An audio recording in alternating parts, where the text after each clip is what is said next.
This is a presentation of Northeast Streaming Sports.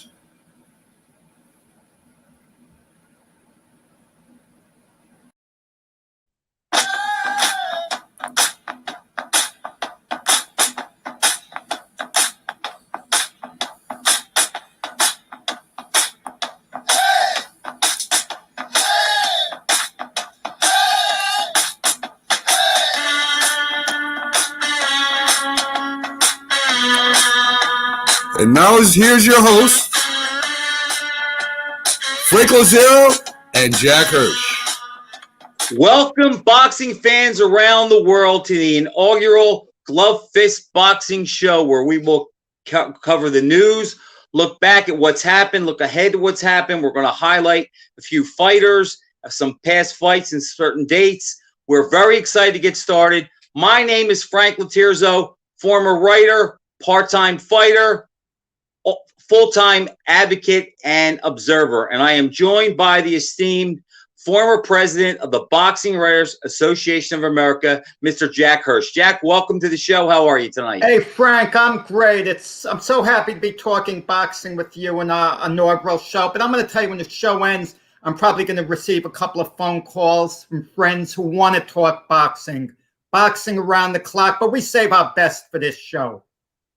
That's right, Jack. And you know what? We are both big-time advocates. And if you think about something, we can say not too many people can say. Do you know what that is? We both attended the fight of the century. Yes, March 8th, 1971. And I'm going to tell you, we're going to have a lot to say about that next week, because PBS, Ken Burns, is doing that 8-part documentary on Muhammad Ali. So Ali's name once again is going to be on the news big time. And we'll see whether Ken Burns gives us anything new. I can't imagine anything new on Ali that we haven't heard before. But nevertheless, Ali's going to be a big discussion point once the documentary comes out on the public access station this Thursday. You know, it's funny. And because you say what you say, I'm not looking forward to that as much as others, because, like you say, we've seen everything on Ali. It's going to be a bunch of intellectual professors that are going to interpret everything that he didn't say into how they see it, not how he meant it, because we both know Ali flew off the cuff, and all Ali knew was right from wrong, and that was basically where he stood. However, let's get to the news of this week. We had a fight where there was a fighter who tested positive for performance-enhancing drugs. We had a fight between an MMA legend and a boxing legend. Where do you want to start? Let's start with the Oscar Valdez fight against Robson Consecao. Valdez won a decision. He came on strong in the second half of the fight. Two of the judges had it 115-112, the other 117-111. I had it 115-112. I thought it was a fair decision, but two factors stood out. One, you can't take that seriously, but at face value, it looks bad for Valdez. His face was an utter mess, and Consecao was unmarked. But the punch count total amazed me in CompuBox.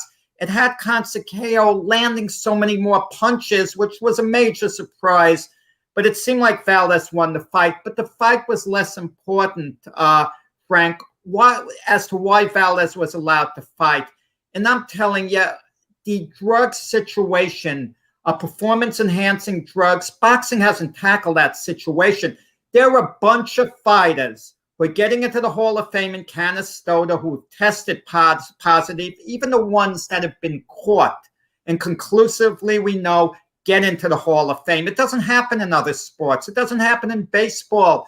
Roger Clemens, Barry Bonds under big-time suspicion. They don't get into the Hall of Fame, and they were two of the greatest to ever play the game. And the excuses, the different drug organizations, there's VADA, there's WADA, there's this, right, there's that. And it's like they come up with different, findings, more or less, of different rules, I should say. And I hate the argument of a fighter like Valdez. Well, I tested negative 30 and 30 tests before that. All athletes test negative until they get caught. Right. Okay. And let me tell you something. Boxing has done a terrible job dealing with the performance-enhancing drug situation. Because if boxing was in charge of the other sports like track and field, Ben Johnson would be the gold medalist today. Right. Lance Armstrong would have his Tour de France victories. They wouldn't have gotten stripped if this were boxing. I'll say one thing with the WBC, as bad as they are, and they botched it up big time. But Mauricio Suleiman, if you really get to know him, the president, he's such a nice man, so kind-hearted, such a decent human being. And I think his problem is this. He shows compassion for the fighters when they screw up. He only wants good for them. But while he's helping the fighter get out of the jam, like a parent trying to get their kid out of it, he's hurting the sport.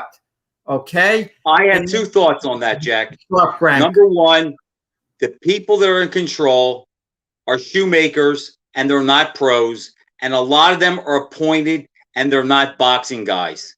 The other issue I have with that is I also think a guy like Suleiman takes a soft spot when he looks at it, because I think we both know, and it's well known, that almost everybody is cheating, and it's almost a nod. And I don't like it. I don't think the fight should have taken place. It should have been sanctioned as a championship fight. The penalties for Valdez are what? He has to talk about. He goes around and he gives seminars, or he's going to talk about what not to take and know what you put in your body. I don't want to hear that. But we both know that this is more the norm in this sport, and in MMA, and in a lot of combat sports, and in boxing. You know, think of the guys that have tested positive. I mean, the only guy I can think of off the top of my head was Big Baby Miller. He was suspended for what, a year or two? I forget. Well, he was caught a couple of times. It wasn't just the one time. But can I tell you something, Frank? You know how the situation could be fixed. You take ESPN, for example. ESPN did a good job of allowing its commentators to speak openly and honestly. Kudos to Timmy Bradley and Andre Ward. They really ripped into Valdez. They said they didn't think this fight should be allowed to take place. But the bottom line is ESPN is broadcasting it. If ESPN took a stand, didn't broadcast it, wow, fighters are going to come around. And also make the penalty substantial. Valdez is the WBC champion. He tested positive. If you're going to allow this fight to go on, let the purses get flip-flopped. Valdez will make him take the challenger's purse and let the challenger take the champion's purse. If they're going to lose that type of substantial money, believe me, it's going to wake them up. And I don't want to hear Valdez's excuse. He doesn't know how it got in his system. I mean, we've been down this road so many times before. Jack, that's the point. And I said this. You've never heard me say this, but this is what I'm going to say. And I've said this for years. I think you will agree with me. Here's the problem with boxing. The people that really care about it, like us and some others that we know, we don't have the power to change it.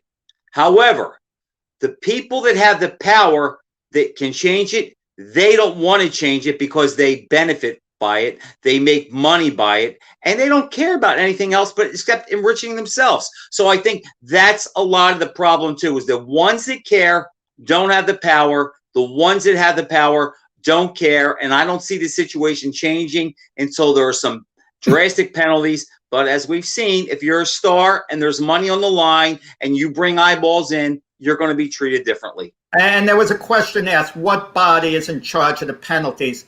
Confusing, because there are few. The ABC, Association of Boxing Commissions, they okayed Valdez. The WBC okayed Valdez. Local commissions, if Valdez is banned from fighting in Nevada, New York, and all the states cooperate, something could be done about it. But you're always going to find a place like one of the, reservations or whatever, who's not with the ABC allowed it. But the ABC allowed it. The WBC allowed it. And there's a lack of cooperation here with the drug testing. And why have these rules? Why even have drug testing in boxing? It's a facade. It's like a public relations thing to make the sport look good. We're doing this. But when a fighter gets caught, there's always an excuse. Valdez says maybe it's the herbal tea he had. If Valdez was that serious at clearing his name, he would allow all the blood samples to be taken from him so they could see what was in his system the last few months. We didn't hear any of that, okay? And what added a little further suspicion, he's in the camp of Eddie Reynoso, who trains Canelo Alvarez. Canelo tested positive, but we heard it was tainted meat. Maybe Canelo went to McDonald's or Burger King.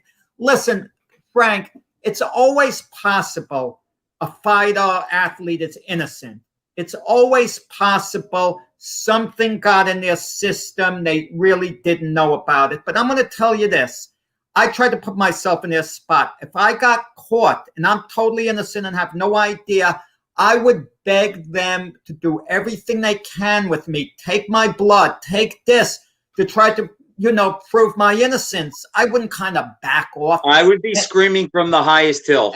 And let me tell you too, and before the fighter is aware that someone gave him something, he doesn't want to sell them out. But in the case of Valdez, bottom line is the fight shouldn't have been allowed to take place. Let's talk about another so-called fight, if you want to call it that, which you have very strong opinions on. You know what I'm talking about. So-called fight. Jack, the Belfort-Holyfield fight, which started out as a fight, is now an exhibition.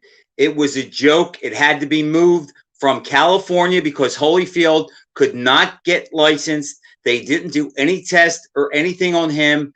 They moved to Florida. He's licensed there. And, I had said before the fight, Evander Holyfield, the greatest cruiserweight in the history of the game, I have him as an all-time top 10 great heavyweight at his best between 90 and 93. He is not an easy out for anyone. His prime years, in my opinion, were 90 to 93. And the last time he looked special was 1997 when he stopped Michael Moore in the rematch. Since then, he has not looked good. Since 2000, his punch resistance has gone down, and he has lost 6 times in the ring, and some of them were not close. And here's a guy who you could see when they showed the clips of him working out, and I don't think they were sandbagging. This is a guy who doesn't have his motor skills. He doesn't get around good. Even walking and talking, you can tell he's afflicted. The last place he should be is in a ring. This is a guy who in 4 weeks will be 59 years old, and he is an old 59. He's been an empty package since 2003. He looked horrible when he got in the ring against James Toney back in 2003 when he was stopped for only the second time in his career. Well, I saw him losing around to Larry Donald at the Garden ages ago. Frank, you said something. Let me cut in. I didn't give it any thought. You said does it go in the record books as an exhibition or a real fight? It's under his record right now says exhibition. They have his last fight as being Larry Donald. That doesn't count on his actual record? No, it's not on his record. And I hear Belfort is bitching about it because he wants it on his record so he can be 2-0. I'm going to tell you something, and this is unpopular. You're not going to like it. A lot of people aren't going to unlike it. It becomes part of the Holyfield legacy. I don't like to give guys a pass for fights like this because let's say Holyfield had performed brilliantly. Okay, let's say he had performed brilliantly, Evander Holyfield, in this fight. We would be raving how amazing he was at his age. But because he didn't, I wouldn't. He was stopped miserably. Listen, when Ali fought Larry Holmes, that was about the saddest spectacle you'd ever want to see in boxing. Sad, sad spectacle. But let's say Ali had beaten Holmes. We would be praising him to the hilt. It would add to the Ali legend. In other words, we give these guys a free pass. If they win and look good, but if they lose and look bad, we, excuse it and don't count it at all. Jack, I disagree on this fact. I don't think this is part of the Holyfield legacy. When I think of Evander Holyfield, I will not think of this. Where Muhammad Ali, he was only a few months from 39. He was fighting a real fighter. And I don't think it's the same. I don't think either of their legacies are hurt. But Evander Holyfield should not be in a ring. I mean, you could say the same thing about Muhammad Ali, but somebody is going to get hurt. I don't know how much money Holyfield made. I've heard between $500,000 and $3 million. I heard think it's probably close to 1.5 million. Frank, I got to tell you what I thought when it was over. This sounds bad. You could say shame on you, Jack. The first thing that popped into my mind, because Holyfield was so pathetically bad, no punch resistance. Imagine if Mike Tyson had fought him in this fight instead. The Tyson who boxed Roy Jones in the exhibition would have probably knocked Holyfield out at some no doubt point. about it. Quicker than Belfort. And Tyson's status would have been elevated, like people would have regarded it like he knocked Holyfield out in their prime. People would have said Tyson's revenge, Tyson evens the score, the whole bit. And for Tyson's legacy, it would have added something. Imagine social media would have went through the roof. They go and a lot of that's the problem, anyway. Jack. Social media is the problem because what happens is these guys like the Paul brothers, okay, and Holyfield, they have somewhat of a following, and they put tapes out, and Tyson does it too, and they get the fans all jacked up and excited. And I agree, if it was Tyson fans be saying, see, he got him back, he's really better. No. If Jerry Cooney fought Michael Spinks right now, he would kill him. You can't go by these guys when they're old men and grandfathers. You have to compare them. I know that. But that's how some people think. I'm not going to, but we know there are morons out there and they think that way. The sad part is in a few years, the morons are going to be writing history, and that's going to be sad regarding those things. But think about this, Jack. Do you know Riddick Bowe is scheduled to box Lamar Odom? I got to tell you something. I got to tell you something about that. Right before the pandemic, okay, we honored. I'm on the board of directors of Ring 8, a group that involved with veteran boxers, does charitable deeds, a group in New York.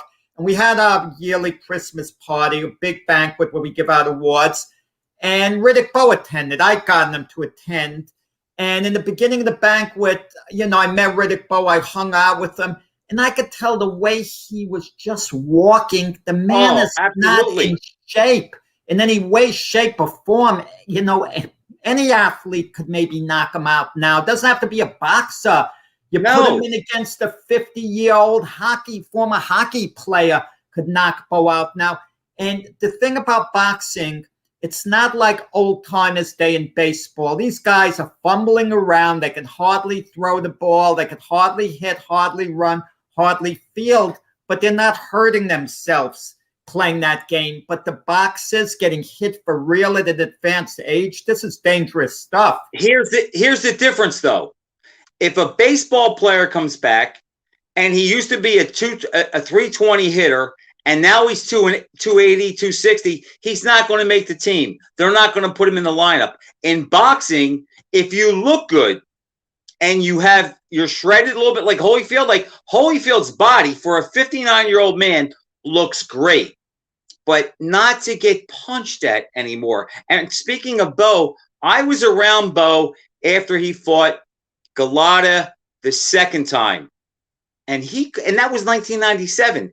His diction was bad. His motor faculties were bad. And there's a guy that you could make a case shouldn't have been in the ring then. And against another guy who's younger than him, who's an athlete, he could get hurt. It's a joke. The sad part is these guys need money. I know Holyfield had a house with 108 rooms. He squandered a lot of his money. If they would have said, we're going to pay you $50,000, he wouldn't have done it. But if it's in the millions, you could see why he took it. He doesn't care about his health. He should be nowhere in the ring. And the two good things that come of this are, A, he didn't get hurt. B, there's no market. You don't know that. You don't know the long-term effects. Maybe he did get hurt. Long-term effects. I don't think he did. Belfort hardly landed any clean shots. I'm going to tell you that. I'm going to tell you this. Knowing how stubborn Holyfield is, perhaps the most stubborn fighter ever, he's not going to quit. That's my prediction. No, he's already talking about Tyson. What made him great is what's going to hurt him. And the Holyfield name with Tyson, you match him, has enough magic. People are going to buy it for the entertainment value still. Do you think that fight could still sell? I don't. It will. It will. Boxing, it's never over for you. Never Holyfield's name only has appeal, though, with Tyson. I agree. He doesn't have a big following like Tyson. But, and I could see Tyson wanting to do it to get revenge on him. It would be sad. I hope it's not sanctioned or approved by anybody. I wouldn't be surprised if it happened, but at the end of the day, if there's no market and they can't sell it, it won't happen. If they can sell it, then it'll happen. Yeah, on another switching topics, last weekend, okay, I saw the 2016 heavyweight Olympic gold medalist Tony Yoka from France. Now, if you haven't heard of Tony Yoka, anyone out there, don't feel bad. Few people have, okay?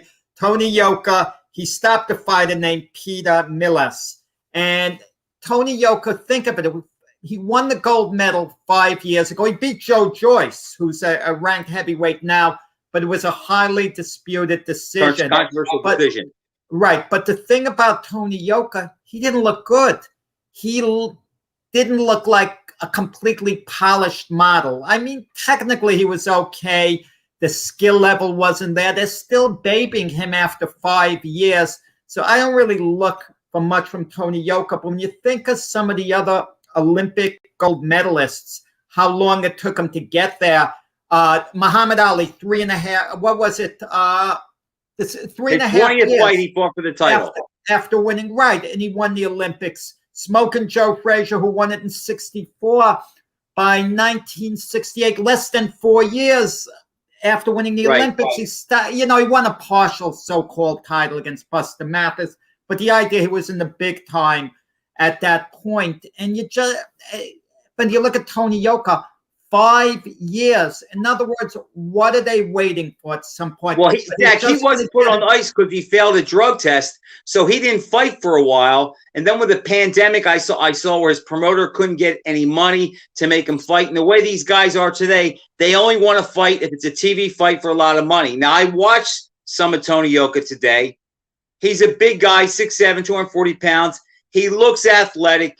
He's the type guy, he has no inside game. But if he can keep you outside with that jab and set you up for the uppercut, he's not bad. And, Jack, the thing today is the track is relatively slow. Aside from Wilder, Fury, and Joshua, who out there is that outstanding? I mean, I don't think Yoka could beat Joyce now, but give him 6 more fights in a year and a half. He might, and I think that's what we're going to see. I think we're going to see him maybe have 4, 5, 6 more fights and challenge for a title. He's been a pro 5 years. How much can he improve? But you make a good point. A fighter like Yoka stands to gain by the different sanctioning body champions. And if he can get one that's extremely, extremely weak, the way Joshua did getting his first title, anything could basically happen. Pone King Pitch, former flyweight champion, that couldn't be him. Take a look at Yoka's record. That's some name out of the past. Yeah, we can look at his record, and his opponents have winning records, but I watch the guy, and I don't see a whole lot there. Does he have some skill? Yes. Can he develop? But he's 29 years old. How much more can he develop? But again, because it's a slow track today, he does not have to be Lennox Lewis to be great. Yeah, speaking of greatness, I mean, how about we talk about the greatest spotlight on a fighter? We spotlight one great fighter each show, okay? Well, anyone we spotlight's great. Even if they weren't champion and they were contender, they were better than 95% of the other guys in their division. At least that's the way boxing works. Whether he was an all-time great, whether he's just a great of his era, whether he's overrated to a degree, no one, can elicit the type of discussion and debate that Floyd Mayweather can do. Constantly, we see on social media arguments for and against with Floyd. Let me see if we have some tape on Floyd here that we can run. Let's give it a few more seconds. And are we coming on the Floyd Mayweather tape? The guy, the self-proclaimed greatest fighter of all time. I'll give you best manager ever. Yeah. No one could promote themselves the way Floyd did. You have to give him credit. There he goes. Floyd Mayweather Jr.'s tremendous success as a fighter was due to a combination of different factors.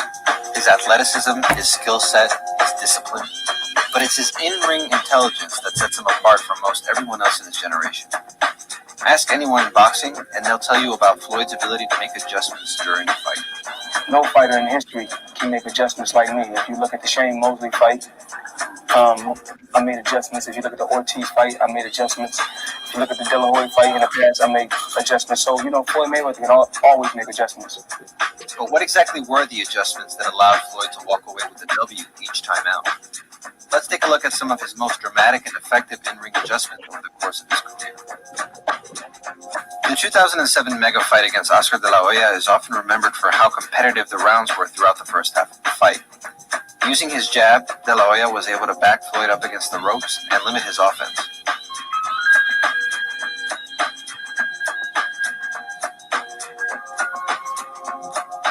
So how did Floyd adjust to this?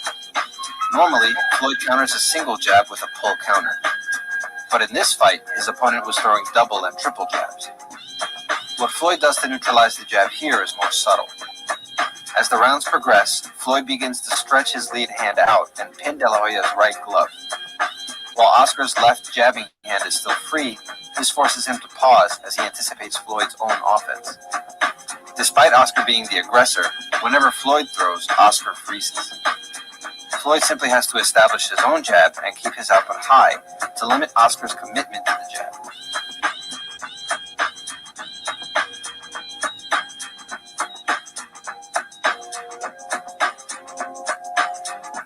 By the late rounds, De La Hoya was too focused on Floyd's varied straight rights to the head and body to back Floyd up to the ropes as he had earlier in the fight. Zab Judah was one of the few fighters Mayweather faced in his career with greater hand speed. Early on, Judah had success against Mayweather with blindingly quick right jabs, which he then used to set up his straight left through the gap in Mayweather's guard. Judah's right hook even manages to force Floyd to touch the canvas as he lunges with the straight right hand. Switching to a high guard, Floyd quickly shuts Judah's right hand down completely by throwing a lead left hook whenever Judah goes to throw with it. With no right jab, Judah's lefts also start to disappear, allowing Floyd to be more aggressive and target the body. By the late rounds, the fight is no longer competitive.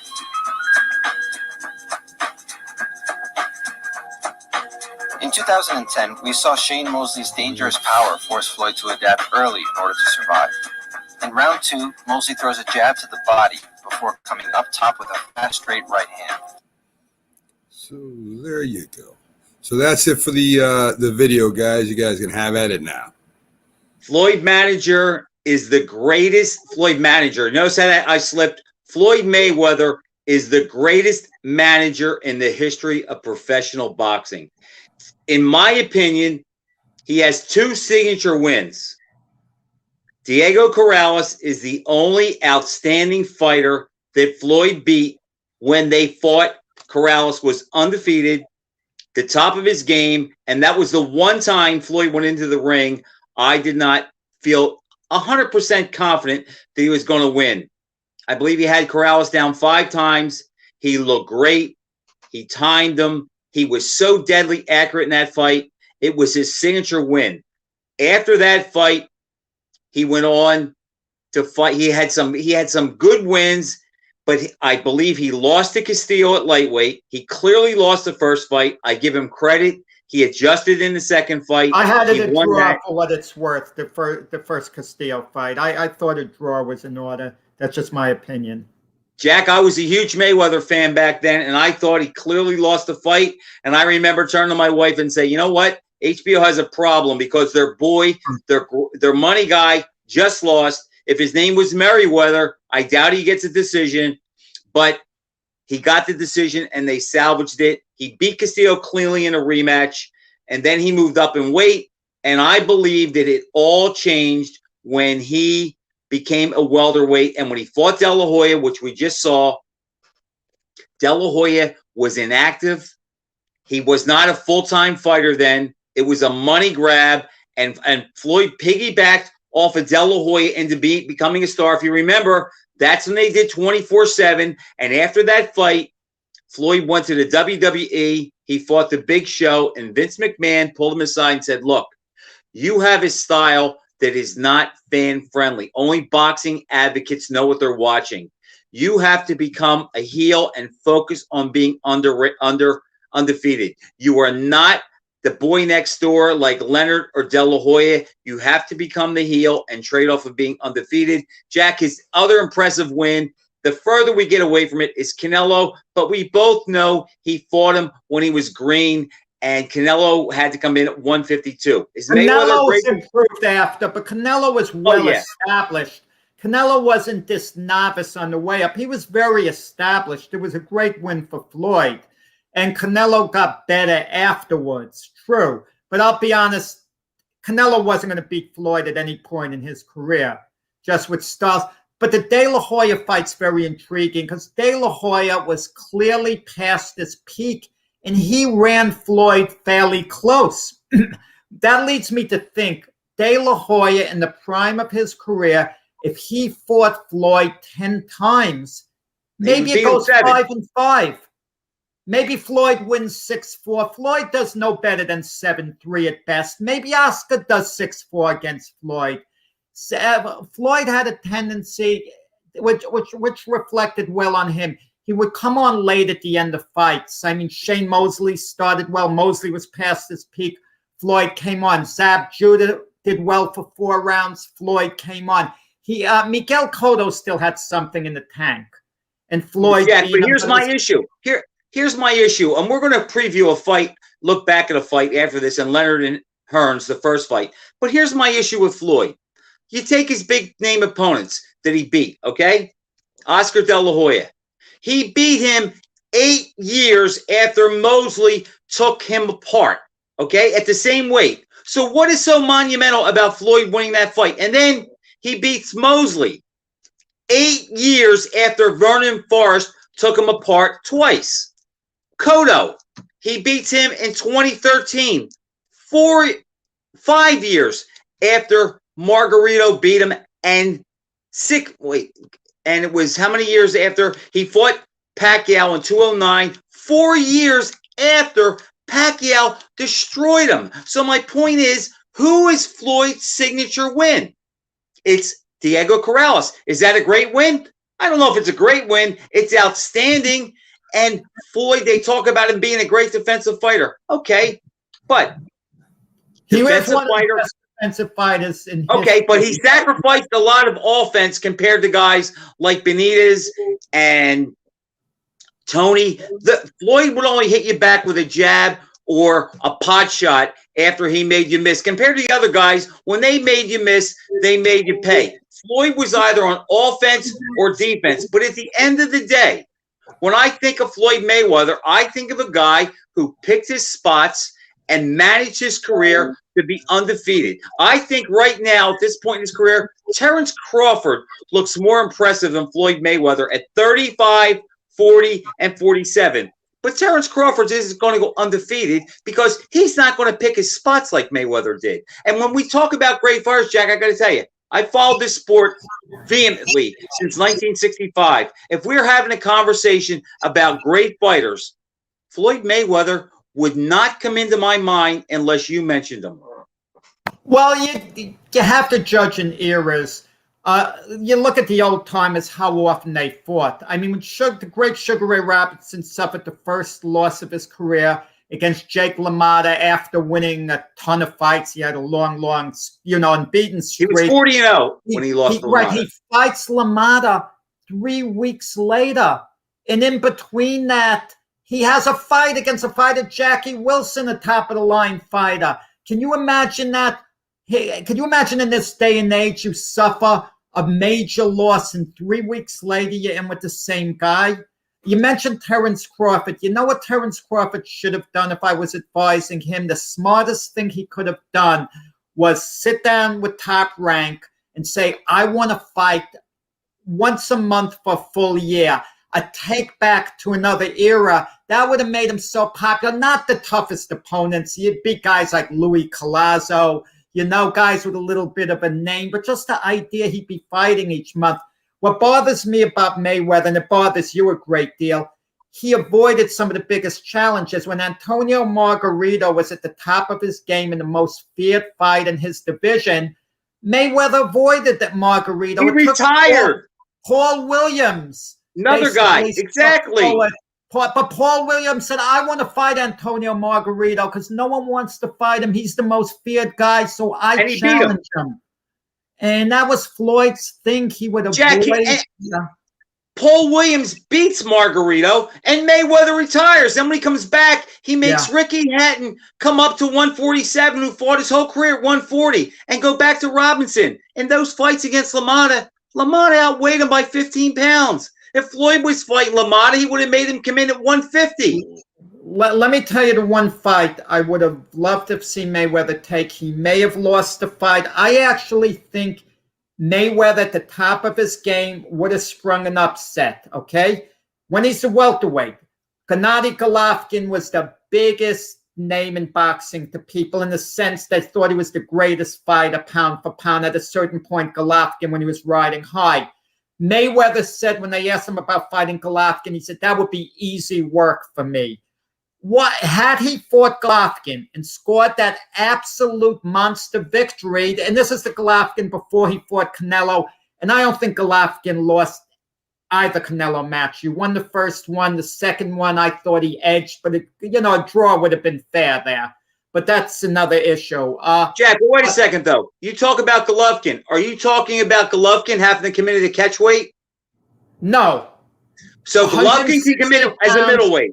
As a middleweight, the only thing I would have allowed Mayweather to maybe do after the weigh-in, maybe control how many pounds Golovkin could put on. That would not have been unreasonable, okay? When the weigh-in is done, that he has to weigh this amount by the day of the fight, but it's 160 pounds, no catch weight for the middleweight title of the world. But once you can't go on the scales, he can only put on so many pounds after. That would. You know how we know Mayweather would not have won that fight? We don't know. We do know because Mayweather didn't take it, Jack. If Mayweather thought he could beat him, he would have tried to equal Sugar Ray Leonard win the middleweight title. It's not that Mayweather thought he'd lose these fights. He was scared he might lose the fight. That's the same thing to me. Obsessed with keeping his unbeaten record. Absolutely. That's his trade in stock, Jack. Because that's his ID card. You put what? Let's say Mayweather fought, and let's say he had one loss on his record right now. He can't make the claim. All these Mayweather fanatics say, well, Floyd was never beaten. Listen, it's the same way at heavyweight with Rocky Marciano. Had Marciano lost one fight early in his career, let's say early in his career, and some people feel the fight at Ted Lowry actually beat him. But let's say that had happened. We wouldn't look at Rocky the same way. And that's with any fighter. But Jack, you're making my point. You're making my point. If Castillo gets a decision the first time, we're not having this conversation. But listen, it happens to all great fighters.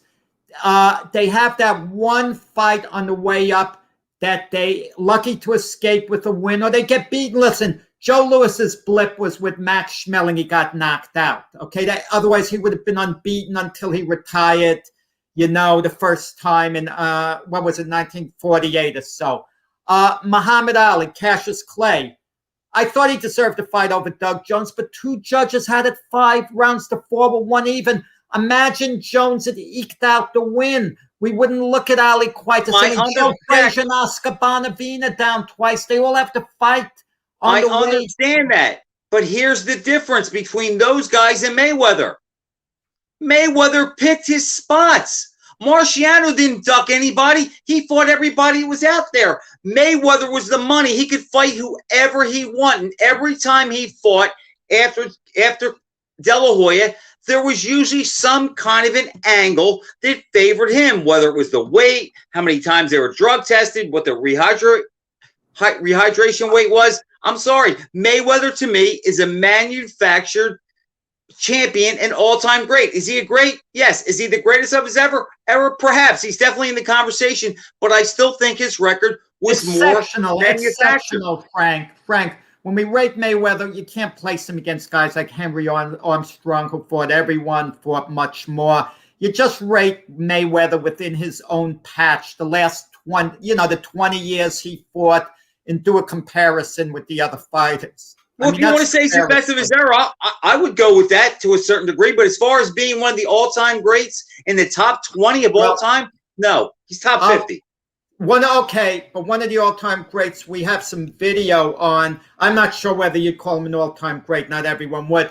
We like to spotlight one major match that took place the week, like an anniversary thing. We're going to do it on our show.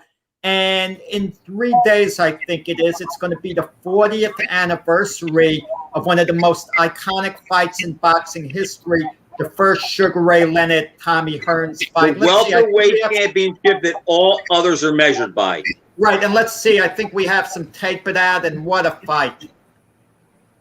I picked Leonard to win as he did, by the way. I'm not just saying that I picked up to stop.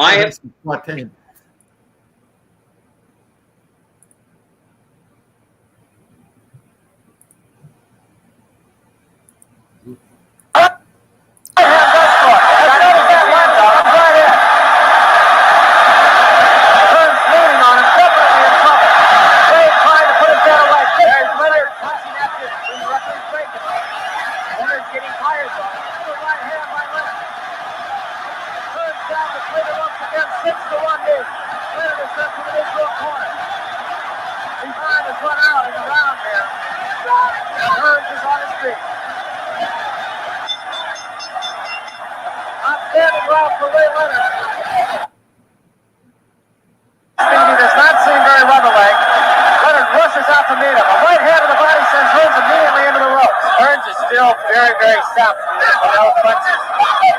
It'll take more than just a minute rest to recuperate. Leonard wants to put his man away right here. Does not want this fight to go to a decision. Leonard's on his bicycle. Leonard's stalking. Leonard's forced a couple of punches. Leonard continuing to stalk his man.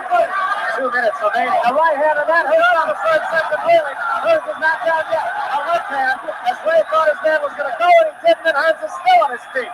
Ray Thompson now. Hearns tries to get out of the corner. Cannot do it yet. Now is at long range. A left hand, 2 left hands against the rope. Hearns is reeling. Leonard is still tired. Hearns got a lot of guts. These Hearns hands are up. Hearns is very weak, though. He's really weak. He's hurt. Trying to go downstairs this way, Leonard. Hearns just trying to hang on here. Left hand sends Hearns back against the ropes again. And that's all.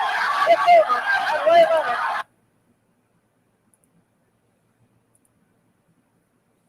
I'll give you a funny story about that fight, Jack, that I had regarding George Benton. But as far as that fight is the measuring stick that all welterweight championships are measured by. In my opinion, Leonard and Hearns are 2 of the 5 greatest welterweights ever. And the adjustment that Leonard made during the fight, and then how Hearns countered. In the beginning, Hearns fought as the predator. Leonard was the prey, couldn't get inside, was circling around. He was at the mercy of Hearns' jab, realized he got inside, catches Hearns in the 6th round with a big uppercut. Hearns' legs wobble. Now Leonard becomes the shark. He's the aggressor of the rest of the fight. He starts winning, and then around the 10th round, Hearns starts pumping that jab in his face, marking his face up, controlling him, walking Leonard in the right hands, and then Leonard realized he was behind in the fight. Dundee gave the great pep talk and said, "You're blowing it, son, you're blowing it." Leonard raised the rent, came out for the 14th round as if his career depended on it, which it did. He stops Hearns. The rest is history. I think one thing people forget when they look at that fight is I think Hearns made a mistake coming in at 145. He trained so much, and Emmanuel Stewart thought that he left a little bit in the gym. I think that's possible. Hearns is a guy that Floyd Mayweather wouldn't have even walked down the street next to. Leonard, Jack, as far as I'm concerned, I've been following boxing vehemently, adamantly since 1965. He may be the best fighter of my lifetime, excluding Ali. I'm not going to argue about Leonard because I rate him, amongst the best I ever saw. Maybe even the best, but amongst, he's up there in the discussion for sure. But playing devil's advocate, Leonard tended to pick his spots a bit during his career too. After beating Hearns, you know, that would have been an ideal time for a rematch. It didn't quite take place. After beating Hagler the first time, Leonard continued his career, but avoided a rematch. You know, after losing to Duran the close fight, he very smartly got the rematch immediately when Duran was parting. So Leonard kind of picked his spots in a certain sense. But getting back to the legendary Hearns-Leonard fight, believe me, I'm a big Leonard fan. Like I said, maybe the best fight I ever saw. Maybe, okay? John McEnroe, the tennis great, likes to tell the story that that's the greatest sporting event he ever went to. Vitas Gerulaitis, his good buddy, got them tickets at Caesar's Palace, and he says, I don't know how Vitas got us such great seats for the fight. He said it was breathtaking. And imagine John McEnroe and all those Wimbledon, U.S. Opens. He was like a kid, you know, like watching, that fight. And it was just so exciting. You want to know something, Frank? Two fighters rarely meet at their absolute peak. I kind of wonder, was Hearns close to his peak? I think Leonard was at his peak. Was Hearns a little under? They actually talked about matching them about a year earlier out in Rhode Island. They would have put it on ABC. Angelo Dundee killed the fight. He wanted it to grow or whatever. I have a feeling, had they been matched in a 10-rounder, like let's say a year earlier, Hearns would have actually beaten him, outpointed him. That's just my gut feeling had it taken place earlier. What do you think? Here's my thoughts on that, and I don't disagree with that. I had said before the fight that Leonard became a man when he went through the two fights with Duran. I believe those two fights really did prep Leonard for the Hearns fight, where Hearns hadn't been through that before, and I think that was a big advantage for Leonard. I am a huge fan of Hearns. I think if Hearns would have learned to tie up a little bit more, he might have done better. I just think the difference between those two guys were Leonard was a little more versatile and quicker, and I think he had a better chin. But here's my story with the fight.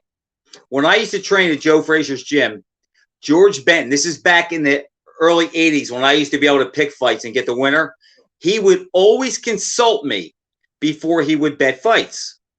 So it's a couple days before the Hearns-Leonard fight, and he comes in. Now, George called all his white fighters John. He says, John, come here. He goes, you're really good at picking these things and breaking them down. What do you think? I said, I like Leonard in the fight. I said, Leonard is a man now. The war with Duran really made him a harder guy, just like the first Frazier fight toughened Ali up to for what was to come. I said, I think that this has the same effect on Leonard, and I like Leonard. And I think if you bet on Hearns, you're going to lose your money. He says, oh, I wish you didn't tell me that. So I don't see him for a couple days. Fight happens. It's Thursday after the fight. He walks into the gym. He calls me outside. I'm thinking, what did I do? Usually I get in trouble because I park my car out front and I leave change on the dashboard, and guys would say, if you do that in North Philly, they're going to break in your car. So I thought he was going to tell me about that. He calls me aside. He looks around. He says, look, he says, I took your advice. I bet on Leonard. And he handed me two $100 bills. And he said, look, he goes, I didn't want to do this in the gym. He goes, because if the guys see I have this much money on me, they're going to start hitting me up for it. And I thought that was really cool. And George and I, we won some money picking the fights again, back when I used to pick them right. And I also think this ties into something we were saying. I think the two Golovkin fights, Harden, Canelo. Golovkin clearly won the first fight, 8-4. I thought Canelo edged the second fight, but it could have been a draw. But I think he became a man and grew up in those two fights, and I think that's why he is the fighter today. I think that worked for Leonard. And as far as him picking spots, yes, he made Donnie Lalonde fight for the light heavyweight title where he had to weigh 168. But, Jack, if you look at Leonard's run from 79 to 80, when he fights Benitez, undefeated, Duran, 1 loss, beats Duran, Kaluli, undefeated, Hearns, undefeated. And, those guys, well, a couple are all-time greats. One's a certified Hall of Famer. He's going to be if he's not in by now. He should be, and that's Benitez. And I just don't know if we've ever seen any fighter quite as good as Leonard mentally. Well, Benitez is in the Hall. Leonard, Frank, has legacy victories. The type that few fighters have. Benitez, Hearns, Hagler, Duran. But let me say something. I'm playing devil's advocate here because I hold Leonard in the same high regard as you do. And let me play devil's advocate a little bit, okay? Just if I want to make an argument to defend the way Mayweather went about things and say, well, Leonard wasn't so much better. And I'm only playing devil's advocate once again. Okay. After Leonard lost to Duran, that close fight in Montreal, and it was a close fight, it was a great fight. They have the rematch, I think, 5 months later, correct? Leonard picks his spots, and Duran was a shell of the fighter he was. And if you need proof of that, after Duran won the world lightweight title against Ken Buchanan, and he turned in the same type of performance against Buchanan that he turned in against Leonard, coming out those first few rounds, he was unstoppable, a monster. Less than 5 months later, I was at the Duran-Buchanan fight. I'm back at Madison Square Garden to see him fight Esteban De Jesus in a non-title bout. De Jesus knocks Duran on his butt in the first round, a hard knockdown, and now points some legitimate decision. 6 rounds to 4, fair decision. But the point is, Duran wasn't the same fighter because he didn't, he was partying. Same way history repeated itself with Leonard, the way it did after Duran beat Buchanan. The only thing that was no mas to get all that going on. But, you're right. Look, if I have to pick Mayweather, Leonard, I rate Leonard ahead of him. I pick Leonard ahead of him. No ifs or buts about it. He has the legacy fights, like you say. He beat guys when they were at their best, and he separated himself from those guys. Look, he clearly was winning the Benitez fight. Should it have been stopped? I don't think so. The Duran loss was right there.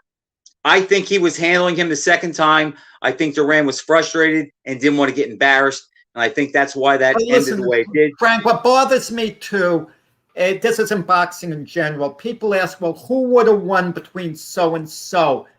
Let them fight a lot of times. Look, if Mayweather fought Leonard 10 times, Leonard would not beat him all 10. You can't tell me that Mayweather wouldn't have beaten Leonard. Let's say best 4 out of 7. Don't tell me Mayweather wouldn't have outpointed Leonard in one of the fights. It's like 2 teams, best 4 out of 7. You usually won't have a sweep. But, Jack, if they're going to go on a one-night basis and they're both at their best, which is the framework on how these things are set up, Mayweather has nothing to offer Leonard that he could beat him. And I'll tell you something else. Tommy Hearns would be even a bigger nightmare for Mayweather than Leonard. That would be the guy he wouldn't want to see. But Hearns is overshadowed. When you think about Hearns, as great as he was, you know what hurts him? His 2 legacy fights to Leonard and Hagler, he lost. And it's a shame. He doesn't get his due. But I think he's one of the hardest pound-for-pound punchers ever. I think he's the best junior middleweight ever and a top 5 welterweight all time. I'm going to tell you this. You hear about styles make fights. Hagler's style was the worst possible style for Tommy Hearns. If they did best 4 out of 7, Hagler beats him, sweeps him. He doesn't win. Hagler could fight Hearns 10 times. He'll win all 10, Hagler, Jack, that's interesting. I'm not sure I buy that. Because Hagler invented a style for Hearns that he never did before. And I don't know if he could ever get that up again. And they almost fought a rematch. Remember, they did a double bill where Hearns beat my buddy James Schuler, Hagler beat Mugabe, and they were set to fight again. And Hearns looked like he filled out even more in that year. But what happened? Leonard decided he wanted to come back and fight Hagler. And Hagler said, well, what am I going to do? Am I going to fight Hearns for $5 million or Leonard for 15? Frank, the Hagler of the Leonard fight would have beaten the best version of Tommy Hearns because the pressure he would have put on would have eventually would it have been a longer fight? Absolutely. And I'm going to tell you, when a guy is beaten the way Hearns was against Hagler, it gets inside his head, because Hearns' attitude going into that fight was, I'll trade punches with anyone. I love it. And when you trade punches, that was the one guy he couldn't put away.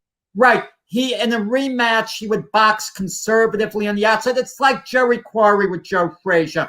Quarry thought he could go head-to-head with Smoking Joe and knock him out. It didn't work. So for the rematch, it was inside Quarry's head, well, I got to box him and move around. And that wasn't giving him his best chance. His best chance of winning was how he lost the first fight. Just go head-to-head, bang with him. And that would have been Hearns' best chance in the rematch. Who's to say that because you didn't nail a guy and knock him out the first time, that you're not going to do it the second time? Hearns actually came somewhat close to winning the first fight. People forget, because Hagler was cut pretty bad. Right. Hearns also broke his hand in that fight, Jack, in the first round. You do know that. Well, Hagler's head was so he has a hard head. They're bad. both all-time greats, but he does match up better with Hearns, Hagler, that is. Well, listen, Duran and Hagler, if they fought 10 times, Hagler would never knock Duran out. Duran, who's in condition. I'm not talking about a fat, out-of-shape Duran. But Hearns and Duran, if they fought 10 times, even Duran at his best, Hearns is going to knock him out. Hearns would never lose to Duran. No, that's like Foreman would never lose to Frazier. I don't care what version it is. That's a style thing, and I agree with that. Hearns would get Duran every time, but that's the beauty of boxing. Hearns owns Duran. Hagler's a little flustered by him, but Hagler matches up with Hearns. That's the beauty of boxing. Look at Ken Norton, Ali, and Foreman. Same thing. Yeah, I wonder, though, if the first version of Ali, if that version fought the Ken Norton, who he fought 3 times, would it have been that close? Because if you remember the second fight, which I think we should get into more detail next week because the Ali documentary, Ken Burns, is coming out. The first 4 rounds of that fight before Ali got tired, he was just dancing and moving. And he was running away with the fight. And I think if the 60s Ali would have fought Norton, it would have resembled that. But could he go 15 rounds at that pace? A young version would have. Norton would have come on, won a few rounds, but Ali would have won with a little more, distance between them. Yeah, I agree. I'll tell you. Why is Ali so big? Because he has legacy fights, and that's what separates Leonard from Mayweather. And I also think, Jack, he brought more to the ring. He was faster. The difference is Mayweather was better defensively, but there's a reason for that. And the reason for that is Leonard tried to take your head off. And in order to do that, if I'm trying to take your head off, I am also going to be in position for you to hit me back and to take my head off. Mayweather didn't put himself in position like that.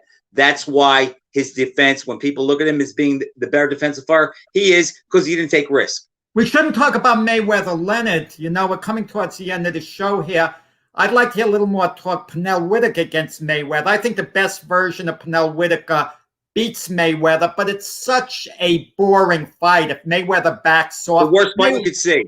Oh, worst fight. It might be a very close decision. Who knows how the judges would go? Because Mayweather would just back off, and if Whitaker had to chase him, it would throw him off his, natural style. I think Mayweather would have had to go after. I think Whitaker would have forced Mayweather to fight as the aggressor. And that's not Mayweather at his strong suit. Definitely against Whitaker. And one other thing before we go, let's remember this. In 12 days, Joshua versus Usyk. That's a good fight. I'll tell you. It's not a lock for Joshua by any means. No, it's not. And we'll find out a little bit about Joshua, because to win this fight, Jack, he's going to have to assert himself.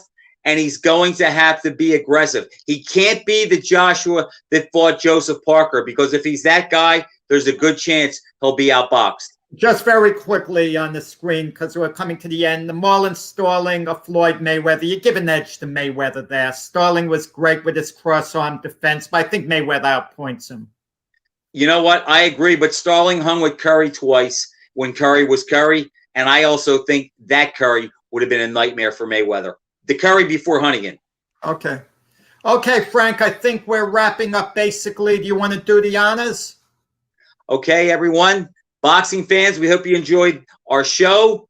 We had a great time. We're going to be previewing fights, and we're going to add things as we go and just get a little bit more of a flow. And Jack and I are getting to know each other. We still like each other. It might change in a couple of weeks, but we're still good. So long.